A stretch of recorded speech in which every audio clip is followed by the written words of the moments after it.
Pessoal, tem pouco mais de um mês que eu estou com este telefone, o Moto G 5G Plus.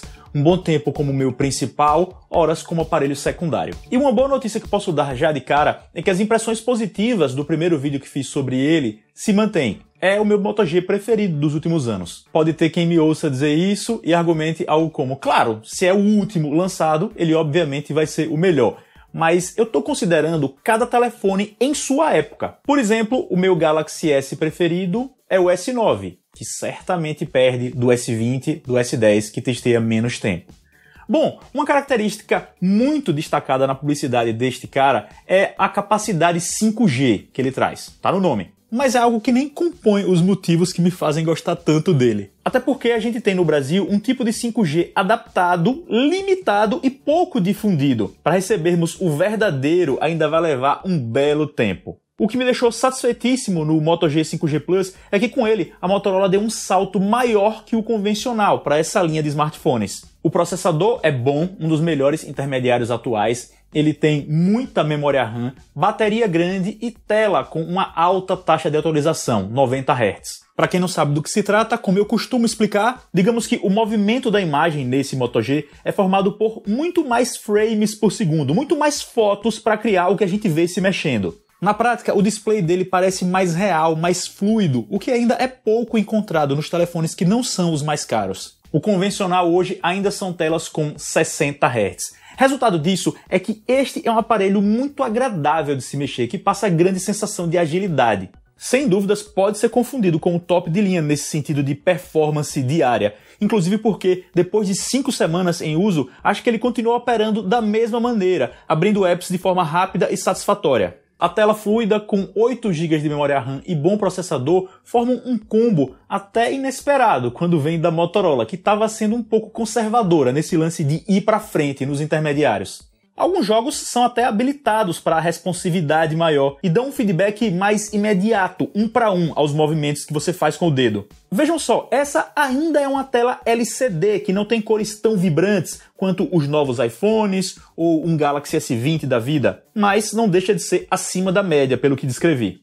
E sem dúvidas, um grande complemento para essa experiência é o fato de que a autonomia da bateria não fica prejudicada. Em meu uso de redes sociais, YouTube, fotos, Spotify, consigo cerca de 24 horas de autonomia total, sendo 7,5 com a tela ligada. Isso sem qualquer opção para economizar energia habilitada e, claro, 90 Hz rodando. Geralmente um calcanhar de Aquiles dos telefones com maior taxa de atualização na tela é esse, a bateria, o que não acontece com o Moto G 5G Plus. Outro possível ponto baixo é a alta temperatura na carcaça, o que também não é o caso. Ele fica bem na mão. Então, partindo do que falei até agora, já fica claro porque eu disse que ele é o meu preferido. A parte que menos me empolga, e ainda assim é competente, vejam só, são as câmeras. Na frente são 2 lentes, uma de ângulo aberto, outra comum, e elas tiram fotos legais durante o dia, embora sofram um pouquinho mais com granulação à noite. Já em relação às traseiras, eu diria que temos um conjunto intermediário sólido, com cores bacanas nas imagens, alcance dinâmico satisfatório também, quer dizer, aparecem bem detalhes nas partes claras e escuras das fotografias. O próprio modo retrato tem ótima detecção, ele recorta bem o primeiro plano do segundo, e à noite, apesar de não haver nenhum brilho, ainda são fotos absolutamente dignas de redes sociais, com uma ou outra granulaçãozinha assim, mas nada para se decepcionar nessa categoria de telefone. A parte das câmeras que eu menos curti foi a gravação de vídeos. Eles vão até a 4K com 30 frames por segundo e não ficam naquele nível quase top de linha que mencionei para outras coisas. São vídeos que podem sofrer algo no ajuste de exposição e que tem definição geral apenas ok, não exatamente no nível de figurões. É um ponto em que a Motorola pode investir sim nos próximos anos, sem dúvida.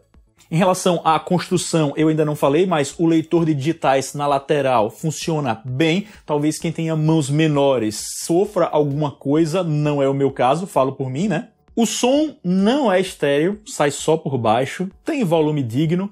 O plug para conexão é USB tipo C, está atualizado, e não tiraram a entrada para fones de ouvido, felizmente. Quando eu penso no Moto G 5G Plus de modo geral, a única coisa em que ele é mediano é a parte de vídeos, em que os resultados são aceitáveis, nada demais. E claro, ele não tem aquelas coisas de tops, como carregamento sem fio, resistência à água. De resto, é um telefone que eu poderia utilizar como o meu principal, sem problemas, sem grandes concessões, sem medo de ser feliz. O valor de lançamento é que é um problema. Ele chegou por R$3.000 preço cheio, sendo 2.700 à vista. Caro, mas é algo que faz parte da história de todos os Androids lançados nos últimos anos. Todos que chegam a gente diz, caro, raro não acontecer isso. Felizmente, a gente sabe que também são comuns quedas nesses preços. Tirando iPhones, o resto cai e esses dias no varejo online já encontrei esse cara na faixa dos 2.000 conto. Na data de gravação deste vídeo ainda não é um valor super frequente, mas serve como boa indicação de que vai rolar. E aí, quem sabe, ele chega nos 2.000, até cai um pouquinho além disso. Quando começa a povoar essa faixa, é uma opção interessante. Bastante estável, confortável de usar e sem grandes falhas. Então sim, eu recomendo e é para ficar de olho nele no futuro. Caiu o preço, bela alternativa. Espero que vocês tenham curtido o vídeo. Se for o caso, escolham o gostei, que é o joinha. Para quem ainda não foi inscrito, inscreva-se, é de graça, você me dá uma força enorme, continua acompanhando meu conteúdo. Siga-me nas redes sociais, que estão na tela e também na descrição. E a gente se vê. Até mais.